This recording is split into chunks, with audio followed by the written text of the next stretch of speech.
Thank you very much. This is a somewhat unusual format. I was expecting a podium and a mic to address you all, but anyway, if you don't mind, then I'll try and share my lecture with you in this seated position. I'm very happy to see you all here today for this because honestly, it's a particular pleasure to speak at this festival because literary festivals themselves in many ways are an act of social reform. They are among the few remaining public spaces where ideas are examined rather than shouted, where complexity is valued rather than reduced, and where society pauses to reflect upon itself. A festival of letters is in many ways a festival of conscience. And there could be no more appropriate venue for such reflection than Kanakakunnu, a place layered with history, culture, and public life. This hill has witnessed royalty and democracy, art and argument, power and protest. It has long been a space where Kerala thinks aloud. And so when I persuaded Mathrubhumi to start a literary festival in my constituency and my city, I was so pleased that they chose to come and install themselves. As I was joking with curator Dr. Venu, who was here a minute ago, you have colonized this place for a few days. It really has become their show. To speak here about Sree Narayana Guru, therefore, is to situate him where he truly belongs, at the center of Kerala's moral and intellectual imagination. You know, the lives of great souls are seldom simple. They unfold in layers shaped by inner struggle and outer circumstance, by the temper of their times and the burdens they choose to bear. For later generations to approach such lives is to undertake a demanding task, one that calls for patience, reflection, some research obviously, and intellectual honesty. Inevitably, multiple interpretations emerge, each colored by the social realities, the knowledge systems, and the moral anxieties of the age. Yet across these shifting readings, one truth remains constant. The message carried by great lives is always directed towards the dignity, welfare, and survival of humanity. Like the classics of literature or the foundational laws of science, such lives endure beyond their moment, speaking afresh to each generation that seeks meaning through understanding those lives. To understand figures such as Sree Narayana Guru or Mahatma Gandhi, whose death anniversary we marked yesterday, one need not scale rare intellectual heights. Their wisdom was never meant to be the preserve of scholars or philosophers, or in the case of my previous biographer, Dr. Ambedkar, of lawyers. Their lives themselves were their message, to borrow from Mahatma Gandhi. Transparent, humane, profoundly accessible lives that contained the message they wished to impart to us. And yet to read those lives with depth, one must remain attentive to context, the social hierarchies of their time, the limits of contemporary knowledge, and the prevailing understanding of the human condition. Even within such constraints, reformers of the Guru's stature succeeded in shaping models of life that transcend time. Just as scientists like Isaac Newton or Louis Pasteur altered the material conditions of human existence, social reformers altered its moral landscape. Scientists expanded the reach of the physical world. Reformers enlarged the boundaries of human conscience. In Sree Narayana Guru, one encounters a truly rare and radiant synthesis. Ancient Hindu mythology, philosophical inquiry, rational and scientific temper, and an expansive humanism woven all into a single life.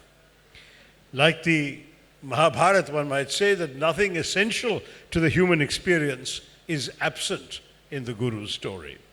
In his life, the moral idealism of a Mahatma Gandhi finds companionship with the simplicity, restraint, and discipline of the true ascetic and the intellectual brilliance of a Dr. Ambedkar. Everything is present in Guru if only we are willing to look with care, read with humility, and understand with the seriousness that such a life demands. So in my book, The Sage Who Reimagined Hinduism, The Life, Lessons and Legacy of Sree Narayana Guru, I see him as amongst those rare figures whose lives do not merely belong to history, but continue to converse with the present. Philosopher, poet, mystic, and social reformer, he embodied a remarkable synthesis of compassion, wisdom, and moral action. His life was not a theoretical exercise in philosophy. It was philosophy lived quietly, courageously, and with unwavering ethical clarity. Despite the profound transformation that he brought about in Kerala's social and spiritual life, Sree Narayana Guru remains insufficiently known beyond the region. This gap in national and global recognition is striking, especially given the scale of his influence. Those of you who know Thiruvananthapuram or even Travancore in general will know there is practically no neighborhood without a shrine to him. He is omnipresent. And in a 1999 public poll in Kerala, he was voted the most influential Malayali of the millennium. The Malayali of the millennium, Mathrubhumi and Manorama polls. And the truth is, this is an extraordinary acknowledgement of his enduring impact on society, culture, and moral thought. Yet outside Kerala, his name and his ideas have not received the prominence they deserve within the broader Indian narrative. When I was working on this book, I talked frequently to people about when they asked me, what are you working on? And I said, I'm working on this book. I got a puzzled stare, a blank look. Who is he? Was the question that followed. When you think of India's intellectual and spiritual history, this is a giant who they should have known, or at least known about.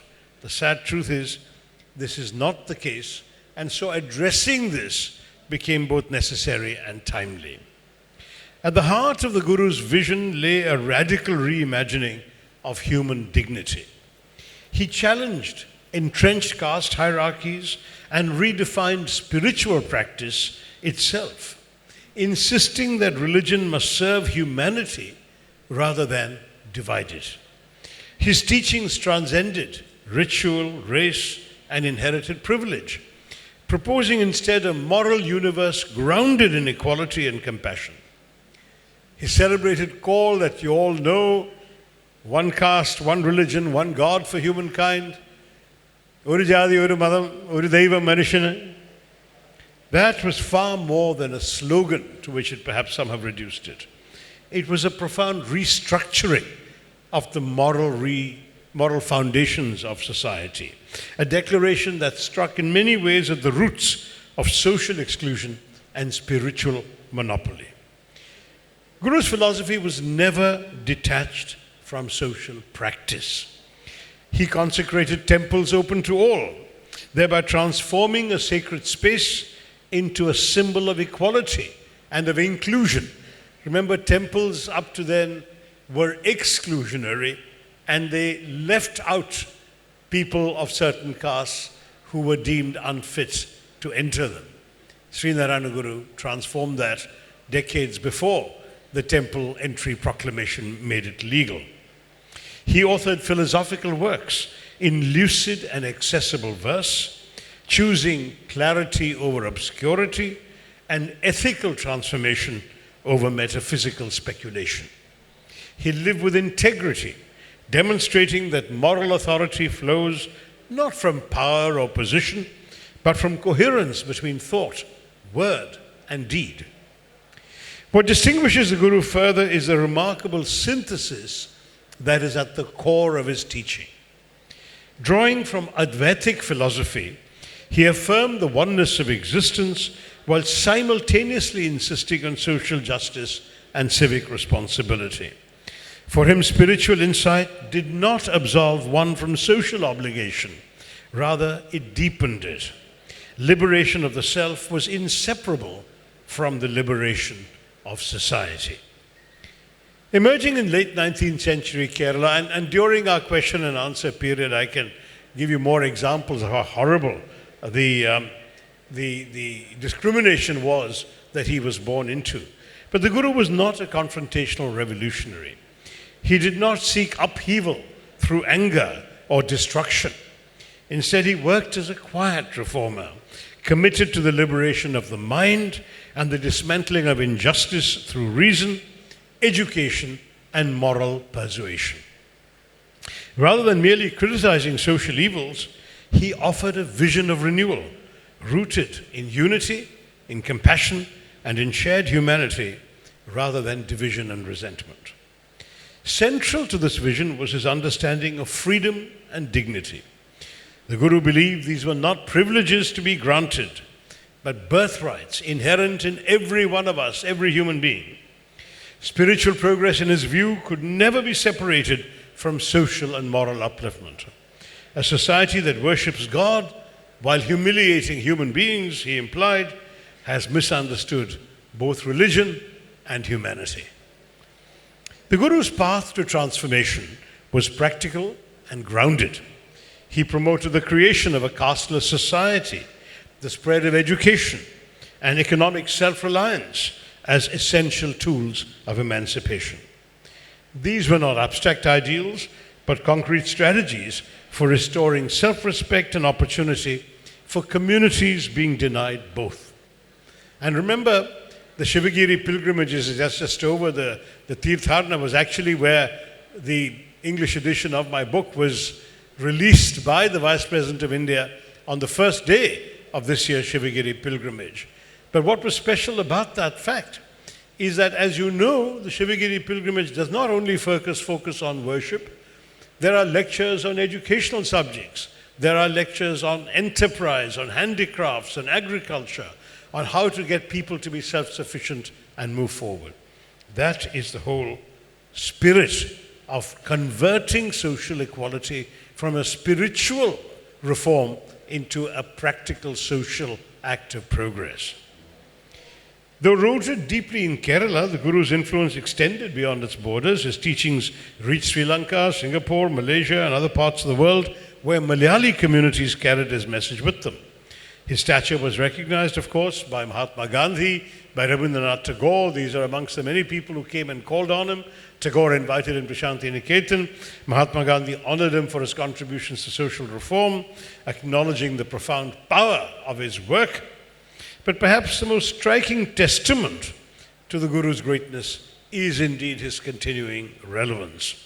In an age that's fractured by identity conflicts, by social inequality, and one could argue by moral confusion, his vision continues to offer guidance on dignity without domination, difference without division, and compassion as the foundation of public life. He reminds us that true reform does not shout, it persuades. It does not destroy, it transforms. Sree Narayana Guru was in every sense a sage for the ages. That was my first title for the book. The publishers preferred the second one. His life teaches us that spirituality can be rational, reform can be gentle, and equality can be both a moral principle and a lived reality. To understand him is not merely to study a historical figure, but to encounter a way of being human, one that remains urgently relevant to our own time. So I'm sitting here not just as the author of The Sage Who Reimagined Hinduism, but as somebody who truly seeks to restore Sree Narayana Guru to his rightful place in India's civilizational story. The Guru, we all know, is a towering presence in Kerala, yet beyond this region, he remains insufficiently read and inadequately understood.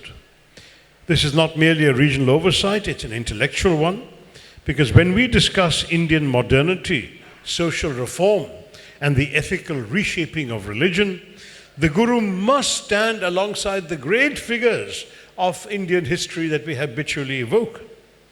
So the book is not a conventional biography. It's an attempt to understand how one human being reimagined Hinduism, not by rejecting it, but by cleansing it of hierarchy, cruelty, and exclusion. It's impossible, of course, to ignore the moral geography that surrounds us here. Chempayanti, where the Guru was born, is not too far away. Aruvipuram, where he performed an act that shook the foundations of caste in Kerala, is not far. Shivagiri, where his vision found organized ethical expression, is just about an hour away. Few cities in the world can claim such proximity to transformative moral thought. And I've often said, with great pride as the MP for here, for Thiruvananthapuram, that this is not merely a capital city. It is a landscape shaped by ideas and ideals. Guru's philosophy did not emerge from abstraction. As I said earlier, it arose from lived reality, from injustice that could be seen, exclusion that could be faced, and humiliation that did not require imagination to perceive, but was inflicted on people every day. The Aruvipuram Shiva Pratishtha of 1888 occupies such an important place in the story, and therefore I begin my book with it. I ask, where should one begin? Not at the beginning, nor at the end, but in the middle. And then I begin to tell the story of what happened in Aruvipuram. It represents in many ways philosophy translated into action. When the Guru concentrated a Shiva idol using a stone taken from the Nayar river, he was not staging rebellion for its own sake. He was asking a fundamental moral question. If the divine is universal, how can access to it be restricted by birth? When challenged and asked who gave him authority, he said, just think of it as our Shiva. Nammude Shiva on the Vijayachuru. But that itself pointed to the absurdity of the stand. How could the divine be qualified by a possessive pronoun? Could there be my Shiva, your Shiva, Brahmin Shiva? Surely, in the very statement, he had pointed out the impossibility of it. It was devastating in its simplicity. It exposed the absurdity of caste-based divinity without anger, without rhetoric, without violence. That moment did not merely redefine religious practice, it redefined moral authority. In fact, when the Brahmins, nonplussed by that statement, said, well, in any case, even though you shouldn't have done it, you have no authority to do it, you did it in any case at an inauspicious time. That is not the right time for a pratishtha. And he smiled and said, the horoscope of a child is cast after the birth of the baby, not before. So now we will see where this horoscope will lead us. So this is the extraordinary manner in which he reimagined Hinduism. He did not stand outside Hinduism, he stood at its ethical core.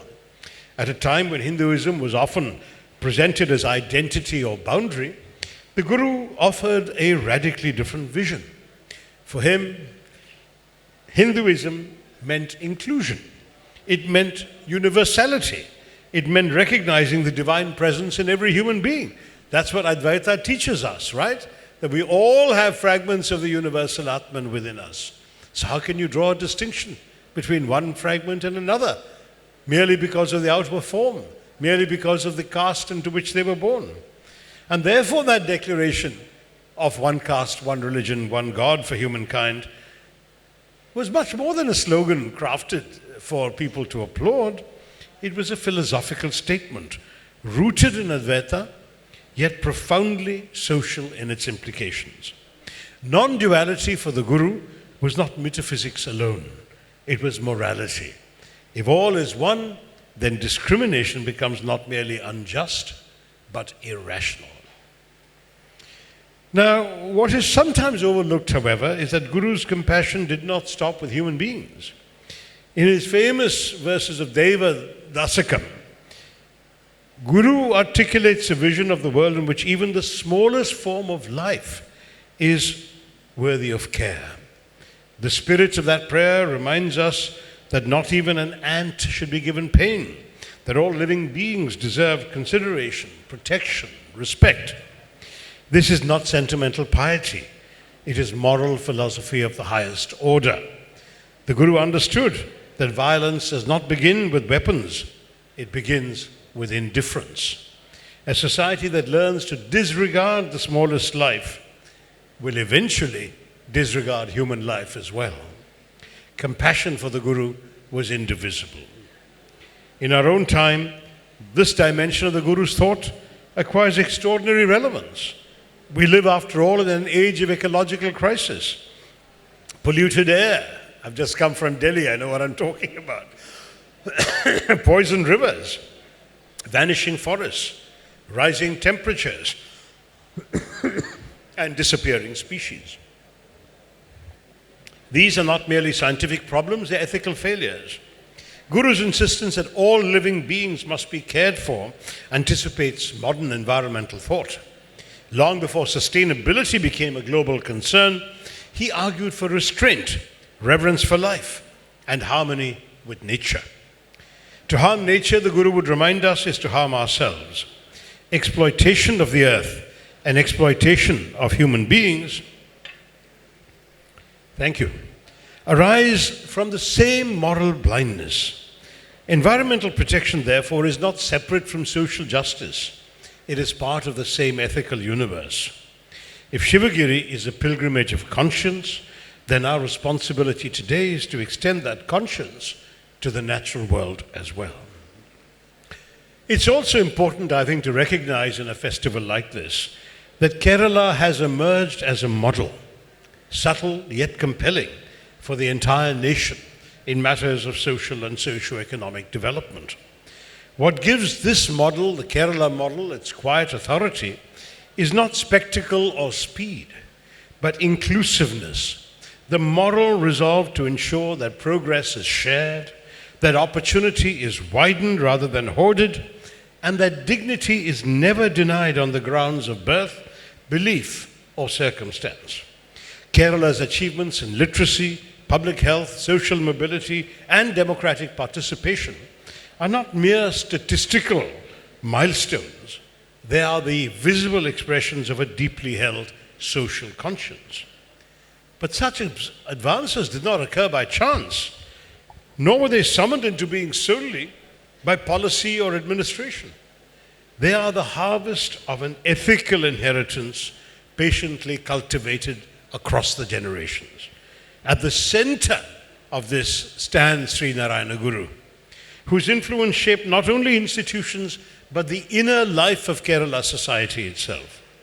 Long before development acquired the language of indices and reports, the Guru spoke in the older, sterner language of moral equality and human worth. By dissolving the rigid hierarchies of caste and affirming the sacred dignity of every individual, the Guru prepared the ground upon which inclusive progress could grow. A society that learns to see itself as equal also learns to educate itself, to organize itself, and to move forward together. The Guru's insistence on reason, learning, and social responsibility fostered a climate in which modernity could arrive without violence and progress without exclusion. For the Guru's spirituality was never a retreat from the world, but a deeper engagement with the world. Faith, he taught, reaches its highest meaning when it enlarges compassion and sharpens conscience. It is this understanding that has shaped Kerala's passage into modernity, a journey marked not by rupture, not by resentment, but by reform, reflection, and by extensive civic participation. You are all participants in this drama. The inclusiveness that defines the Kerala model is thus not a recent achievement. It is the living echo of the Guru's vision. In this light, Kerala's progress must be understood not merely as economic success or administrative efficiency, but as a civilizational achievement. It offers the nation a reminder, both simple and profound, that development, once it is rooted in equality, endures, that progress without inclusion is not progress but hollow, and that inclusiveness is not a burden of growth but its most enduring strength. To understand Kerala's present social and economic status, its literacy, its public health, social mobility, civic awareness, we must therefore understand Sree Narayana Guru. Kerala's achievements did not occur by accident. They were shaped by ethical reform, by emphasis on education, and the cultivation of self-respect. The Guru's influence flows quietly but decisively through this history. The movement inspired by him did not cultivate resentment. All those who follow Sree Narayana must accept that what they are really cultivating is human dignity, irrespective of your profession, your place of birth, your caste, your language, your religion. The movements that he gave birth to did not merely oppose injustice, they built institutions. They transformed social structures, but they also transformed social psychology. The Guru was, as I've said earlier, deeply spiritual, but at the same time he was profoundly rational. Long before the phrase became fashionable, he embodied scientific temper. In fact, there's a wonderful story I have in the book of a chap who comes to him and says he's going to be trying various complicated Ayurvedic treatments and massages and potions and kashayams to deal with his indigestion. And the Guru says with a smile, wouldn't a tablespoon of castor oil work just as well? I mean, that was his rationality. He rejected blind ritual, encouraged inquiry, and insisted that faith must withstand reason. For him, religion without compassion was mere superstition. Spirituality without ethics, mere empty ceremony. And so this synthesis of reason, compassion, and faith is amongst his most modern contributions, and arguably amongst the most urgently needed in our country today, particularly to our brothers and sisters of the north of India. And that's why I'm so happy to have given this talk during a literary festival, because literature shapes moral imagination. That reform, after all, begins not only with laws, but with language, ideas, and stories. Literary festivals create spaces where inherited assumptions can be questioned without fear. And in that sense, the MBIFL itself continues the reformist traditions that the Guru himself stood for. And as I suggest in the concluding section of my book, Sree Narayana Guru does not belong to the past. He belongs to the future that we choose to build. I'll give you one more anecdotal example of that. Was when, during the 1921 census, the census came to him and asked, what is your caste? And he said, human. He said, yes, but we have to write something in this box in the census form. We have all these choices. What is your caste? And he said, write human. So he said, but sir, we have to understand what caste you belong to and record it here. He told them firmly, I am human. And to this day, he remains the first and only person in the census of India who has been registered as human. That was a very forward-thinking way of looking at the entire society. And I suggest that as this futuristic figure for us, we must remember he did not ask to be worshipped. He asked to be understood, and he asked for his ideas and ethics to be lived. If we truly take his message seriously, then compassion must extend beyond caste, beyond religion, beyond class, and beyond species. It must include the weakest human being and the smallest living creature alike. The true tribute to the Guru is not remembrance alone, but responsibility. The courage to align spirituality with compassion, faith with reason, progress with dignity, and development with care for the earth itself. If my book succeeds at all, I hope it succeeds in reminding us that ideas rooted in humanity and in respect for all life endure longer than power rooted in privilege.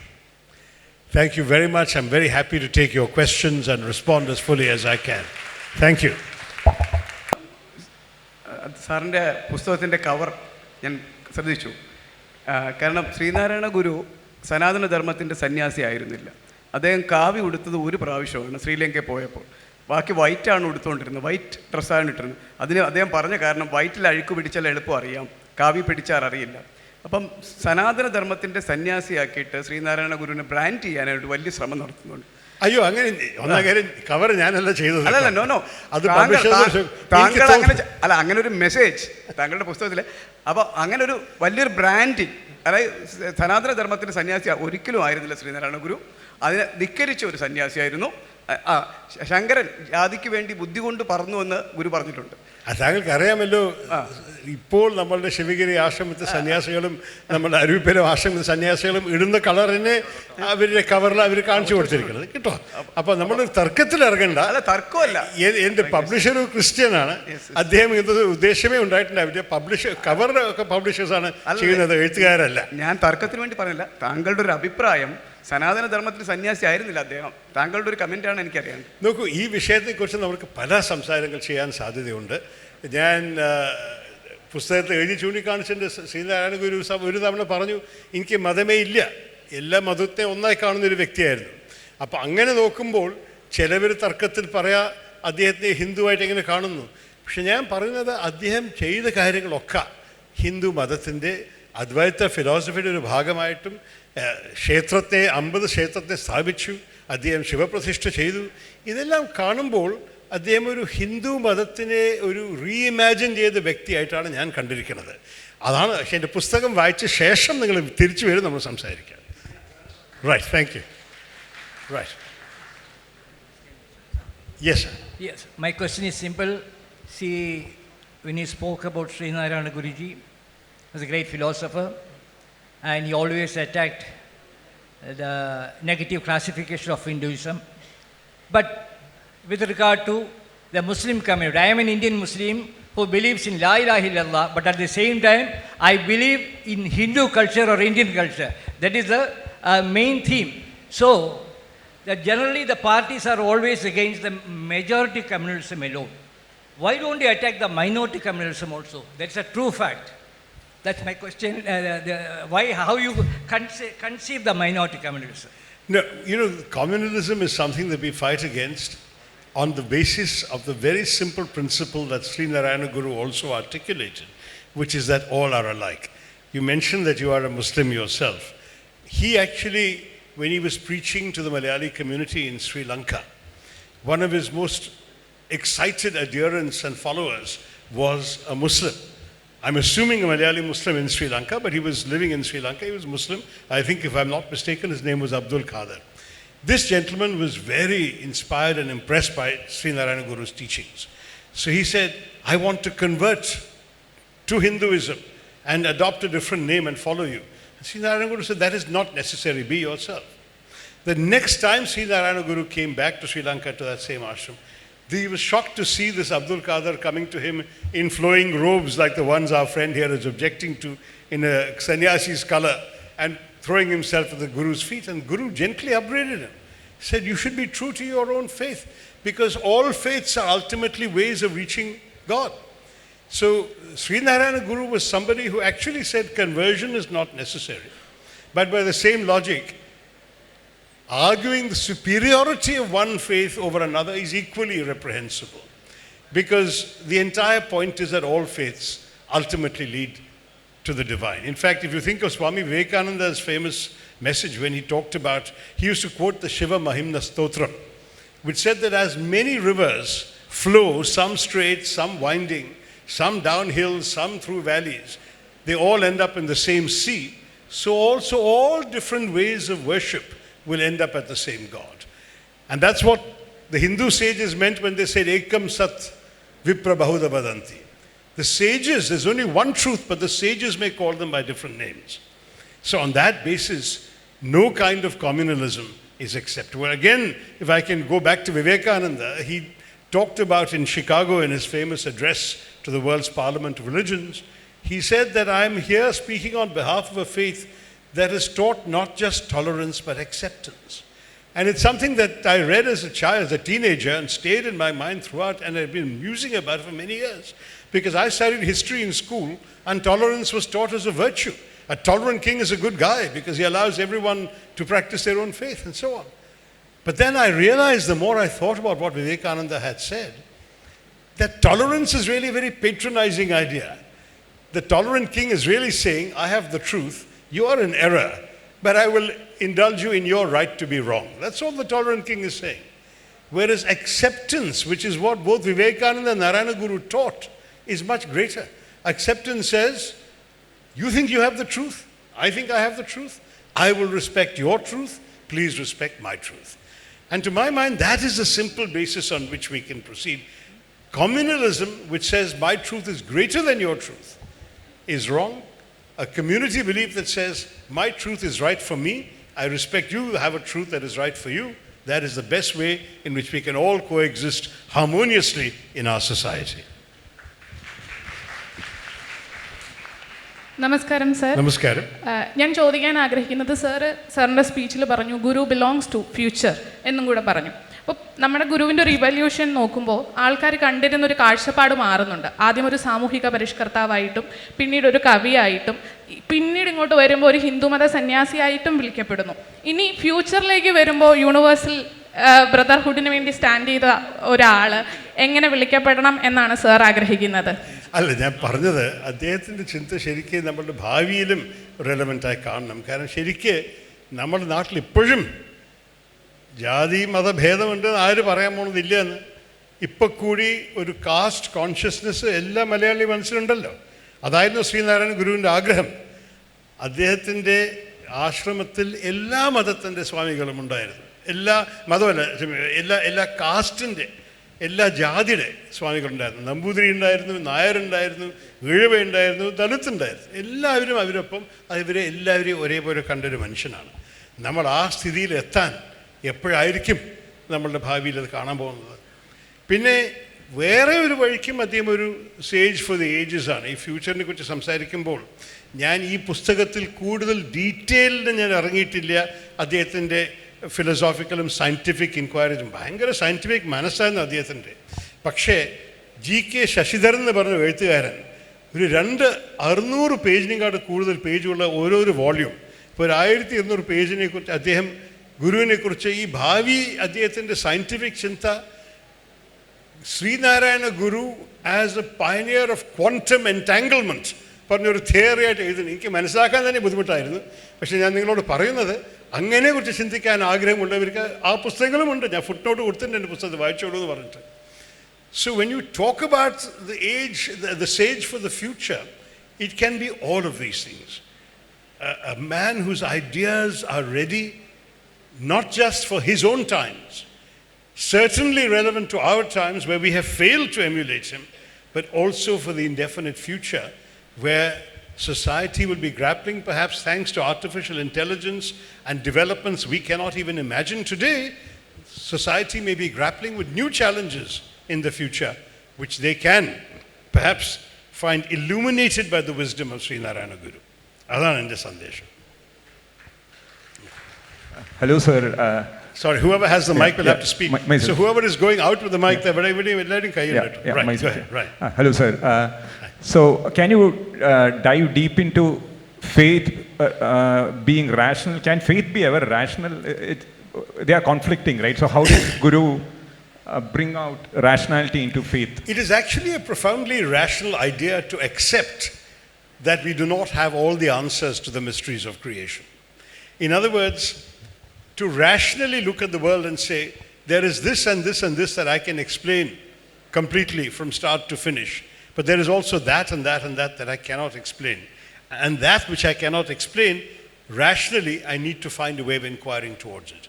It does not mean that he is refusing to indulge faith. On the contrary, he himself was a man of faith, and he accepted that various people had different kinds of faith.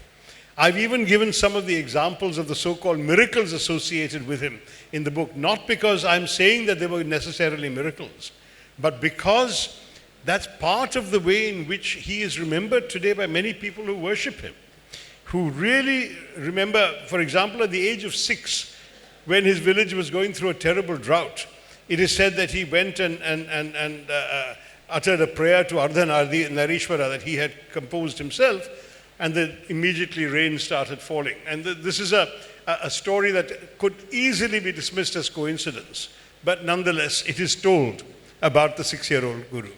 If you look at the other kinds of stories, jackfruit tree that is barren for season after season, and Guru goes and embraces it, talks to it, and it starts giving fruit.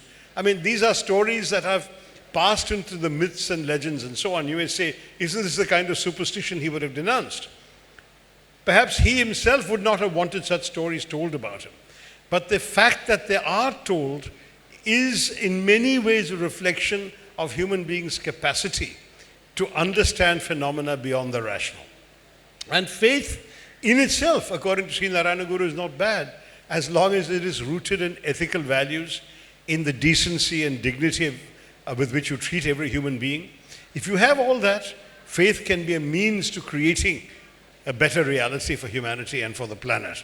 So that's why his larger message, I thought, was in some ways beyond spirituality. But what is striking about the other rational aspect about him was he never confined himself only to teaching spirituality. He insisted. For example, the very first All India trade and crafts exhibition that took place in this country took place in 1904 under his patronage. It was his idea. He wanted craftspeople and small-scale manufacturers to display their wares and to encourage others to empower themselves through learning crafts and trades like that. Similarly, he convened the very first all religions conference in India at the Alwai Ashram. And that particular conference was a wonderful get-together of all schools of thought, including atheism. So he had believers, non-believers, atheists, as well as Hindus, Muslims, Christians, Buddhists, Parsis, Jews, a lot. And the slogan he had written in many languages on top of the conference was, "We meet here not to debate and dispute, but to know and be known." Think about what a profound message that is. And it's a very rational way of approaching faith.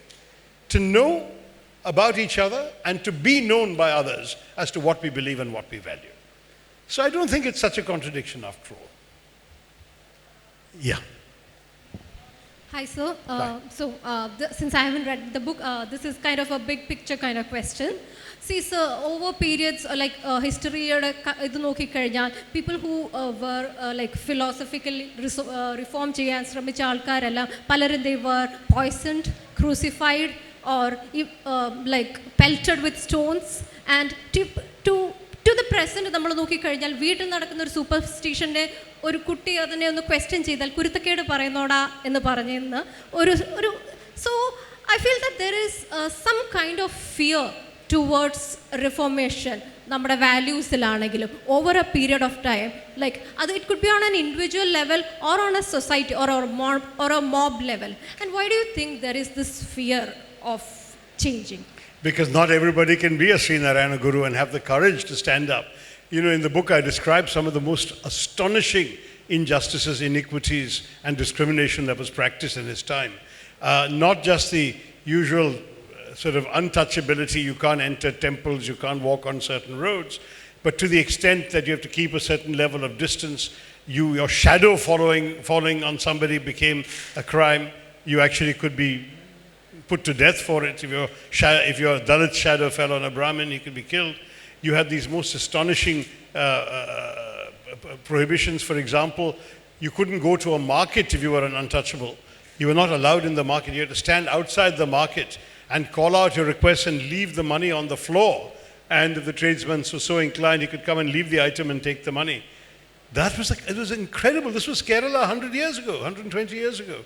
It's truly shocking when you realize how much this kind of thing was done and the level of discrimination being practiced on the basis of the most absurd distinctions.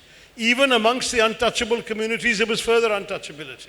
So, for example, with these, oil mongers and oil sellers, oil crushers, they were both untouchable, but the oil crushers were deemed inferior to the oil mongers who sold the oil, and therefore the oil mongers would not sit and eat with the oil crushers or marry their daughters to the oil crushers and so on. The discrimination was absolutely crazy. And for Sree Narayana Guru to have the courage to stand up and point out the absurdity of all of this and to actually say that there is something fundamentally wrong here, and it is not sanctioned by my faith, it is not sanctioned by the scriptures, it is not sanctioned by God. This message was very powerful and very effective. Today, the kind of fear you're talking about is more often fear of political authority than of social shaming. Yes, in some societies, in some communities, social shaming, social ostracism is still a real fear. I don't want to minimize that. And I know that women of some communities have told me about some of their challenges. So I'm not minimizing the fact that it is still a challenging world for some. But overall, for the majority of people in Kerala today who have overcome the kind of discrimination that Sree Narayana Guru saw and experienced, that is no longer something you need to be afraid of speaking out against. But yes, the fear that people seem to have is of challenging entrenched political authority, the powers that be, the police, the raiders, all of these things are the things that people worry about. That should not be happening in a democracy, and we should have the courage to exercise our political rights within our democracy. That's what I would say to you today. Sir, Hi. you wrote a book on Dr. Babasaheb Ambedkar. Yes, And you wrote a book on Sree Narayana Guru. that's right. I would like to know the comparison and point of difference between these two great people. And one more thing, something about Vaikom temple entry satyagraha, because that is Yes, that's features in my book at some length. Yeah. So on the Ambedkar and Sree Narayana Guru, the pity is that they never actually met. Of course, Ambedkar was still a very young man. Guruji died in 1928, and Ambedkar's great years were yet to come. But still, he met some of the great other contemporaries of his time. Ambedkar and he did not cross paths. But I will say that in many ways, they had similar insights. Ambedkar equally denounced casteism, as did Sree Narayana Guru. Ambedkar initially demanded temple entry, later moved beyond the issue of temple entry for other kinds of rights. Sree Narayana Guru initially consecrated temples open to all. Then he said, we've got enough temples, let's start creating schools, let's start creating colleges. He moved towards focus on education. Ambedkar would almost certainly have concurred with that approach. Many, many similarities. Ambedkar, however, worked in the world of law, and Sree Narayana Guru worked in the world of ethics, spirituality, morality. And those are two different worlds, even though they both sought to transform society in the process.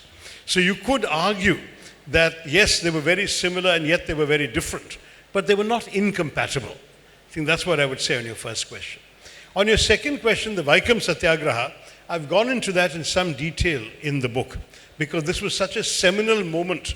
We've just celebrated the centenary of the Satyagraha a couple of years ago. It was a very major event when initially followers of Sree Narayana Guru actually had gone to the Indian National Congress, persuaded them to support an agitation to end the practice of barring certain roads, the temple in Vaikom. Then the Congress, of course, adopted the Gandhian route. They got Gandhiji's blessings, and Gandhiji said passive resistance and so on. When the Satyagraha first began, these protesters would go on the road where there were police barricades and just sit there. That's why it was called passive resistance. It was a refusal to submit, but they also didn't do it. And Sree Narayana Guru said, why just sit there? What do you achieve by that? Climb over the barricades and try to enter the temple. So he was not advocating violence, but he was advocating a more assertive stance. This was then reported in the press, created some misunderstandings with Mahatma Gandhi, who thought wrongly that Sree Narayana Guru was advocating violence. When Mahatma Gandhi came and met him, all that was clarified. Sree Narayana Guru himself wrote to Gandhiji and said, I'm not advocating violence at all. I agree with you, non-violence is the way forward. It was merely, if you like, a tactical difference. But anyway, when they met, Mahatma Gandhi was very impressed with the Guru for all sorts of reasons, including the Guru's profound understanding of the scriptures. For example, when Gandhiji asked him whether the scriptures sanctioned untouchability in any shape or form, and the Guru said no, that was something Gandhiji took very profoundly seriously. When Gandhiji was also very impressed that in the Guruji's temples, you had priests and people being trained to be priests of all castes. That was something new to Gandhiji coming from the north. So you had all of these interesting sort of mutual learnings going on between them. And I've talked about this in much more detail. I won't go into it now. In the end, however, They differed on many other things. One was that for Sree Narayana Guru, this was a human issue, if you like, a human rights issue by today's language. For Gandhiji, it was a Hindu issue. He wanted untouchability to be seen as a sin within the Hindu community, that it was the responsibility of Hindus to extirpate. And so, for example, when some of the early leaders of the Satyagraha were arrested, a Christian congressman called George Joseph assumed the leadership of the movement, and Mahatma Gandhi wrote to him saying, this has nothing to do with you. You should not be leading this. It's only for Hindus. Hindus have to solve this problem by themselves. So Gandhiji had that. Sree Narayana Guru did not agree with that. He felt that everybody, every human being, should stand up for the dignity and rights of every human being. Today, I think we might be more inclined to agree with the Guru than with Gandhiji, but that was the way in which Gandhiji saw the challenge of eradicating untouchability differently from the way the Guru saw it.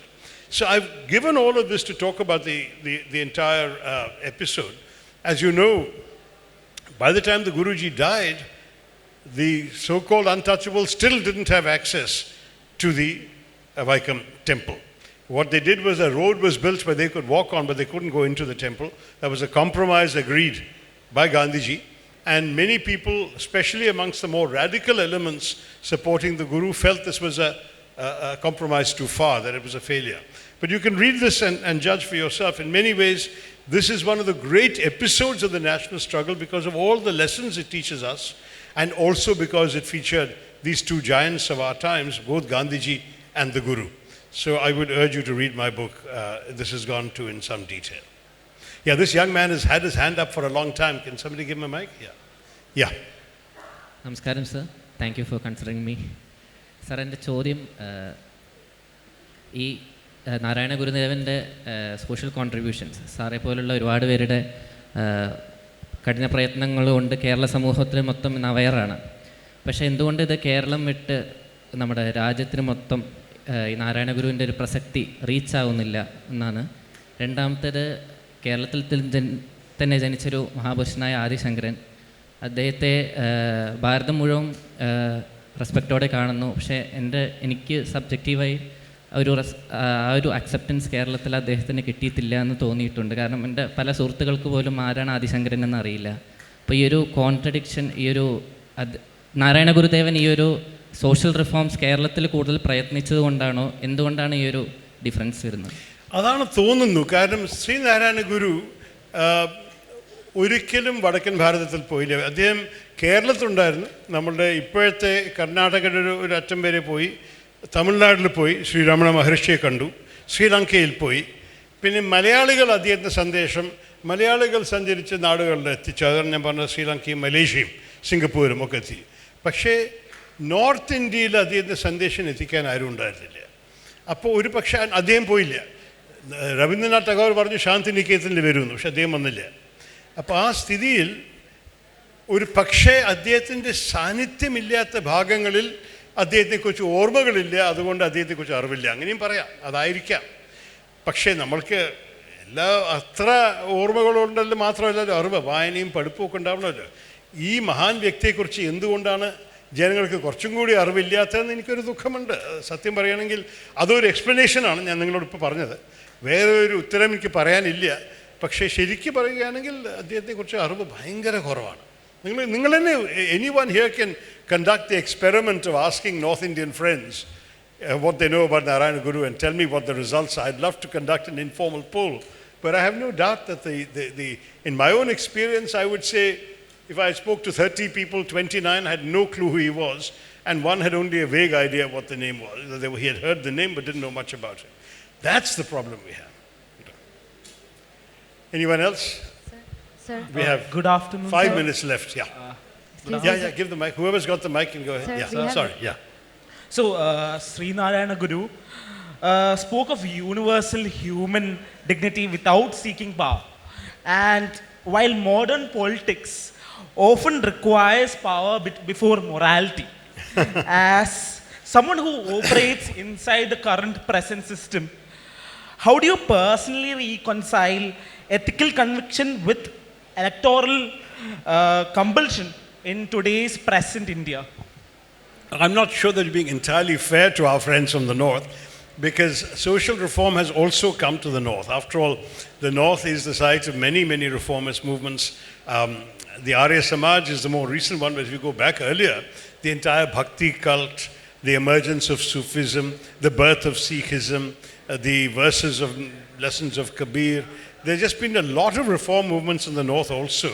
It's not that they needed political power to advance reform. Many of these reforms came and later had to be recognized and accepted by political power. So I don't think it's fair to say that in the north, politics comes before reform or power comes before reform. It's also true that in our case, reform has come perhaps faster, in a more sweeping way and a more comprehensive way, and therefore society has been altered by this kind of social reform in ways that you don't see quite so easily in the north. Caste discrimination in Kerala today is practically unheard of. In the north, it is still widespread and commonplace, particularly in the rural areas. So there is a classic example of where we differ. But I don't think it's because of politics alone. In fact, there are powerful parties. I mean, the BSP is a northern party that speaks for the Dalit community. Ambedkar Sahib himself arguably did all his, much of his work north of the Vindhyas. So I don't think we should write it off that way. Sir? Yes, Sir, the lady. sir. Sir, excuse me, sir. Okay, whoever has the mic, I can't see you, just use it. Sir, we'll have to wind up the session now. 3 minutes is what the clock says. So I'll take one last question. Yeah.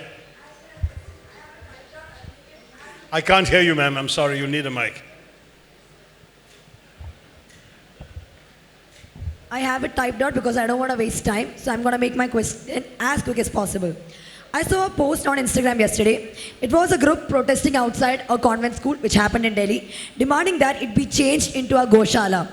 AQIs are at an all-time high, and government has managed to convert silence into violence regarding these issues of utmost importance.